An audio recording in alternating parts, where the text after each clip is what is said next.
Senator Grassley says he wants answers from some of the nation's top universities about incidents that have taken place on their campuses that concern everybody about the state of academic freedom. Joining us now, Cabot Phillips. He's from Campus Reform. So, Cabot, do you see instances where PC culture is actually impacting students' college education? That's kind of a rhetorical question. Go for it.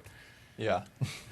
Well, there absolutely are numerous instances. That's why we have our website, campusreform.org, and we see plenty of times where not only are professors scared to challenge their students to think about things, but students that have dissenting opinions are bullied into not speaking up because the standard on campus has now become whatever you say hurts my feelings, you shouldn't be allowed to speak. And sadly, so many times school administrators indulge these students, they indulge outrage mobs, and they teach the next generation that your feelings supersede other people's freedoms. And in the long run, sadly, when you take ideas off campus that make people uncomfortable, you actually hinder people's growth. The people you're trying to help, you end up hurting because they never have the opportunity to process ideas that make them uncomfortable, to grow intellectually, and to learn how to debate. That's ultimately what college is about.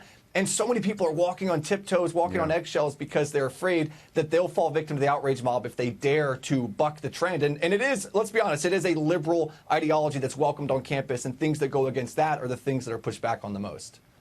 I don't want to be hyperbolic, but I think the danger to this country, the real danger, is not Iran, it's not China, it's Harvard, it's Yale, it's the universities, because, Cabot, as you said, that's the battleground of ideas. That's where the next politicians or the politicians' advisors, that's where they're being trained. But also, as you said, the colleges are cesspools of collectivism, cesspools of socialism. Doesn't the fact that government dominates education, its funding, its administration, isn't that the root cause of why colleges are so liberal, so left, and ultimately so antithetical and against capitalism?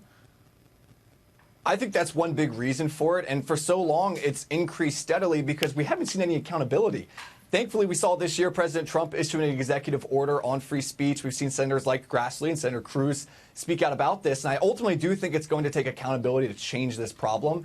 And there are tangible expressions of the suppression of free speech. I think it's important for Americans to understand what it looks like. The three main things that I've seen personally, I've been on over 100 college campuses myself, are one, these free speech zones where students are kind of sequestered off in these secluded areas on campus and told you can only express certain ideas in free speech zones, which are often little tiny places. Well, the second area we see it is suppression of speakers and things like that. And so there are tangible benefits or tangible just to push back a little bit, I think Zach is going to disagree that North Korea is not as dangerous as college campuses. The idea is, I mean, hold on, Jonathan. We heard from you. Go ahead, Zach. Having taught at Harvard, but also having taught at the University of Massachusetts, Boston, a commuter school, liberalism, Jonathan, is the ability to speak your mind and to have open debates. So to use this suppression of free speech on campuses as a liberal thing or a left thing. Is that true, Cabot? It's absolutely not true. It is no, come on. The left and liberals do not say you should be able to do things. That is an antithetical to liberalism approach. Yeah. That is true on some you jumped colleges. on Jonathan for using sort of theoretical guideposts. This is a theoretical guidepost. The reality is every campus in America is liberal. That is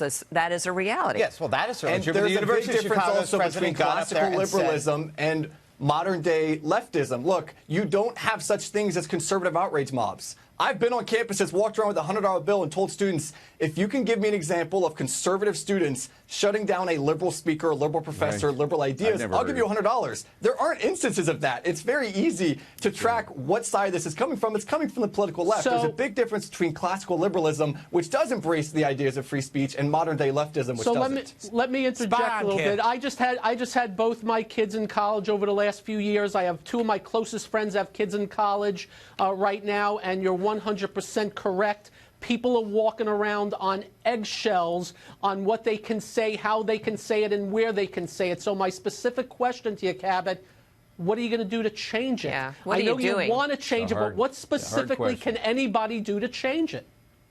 Yeah.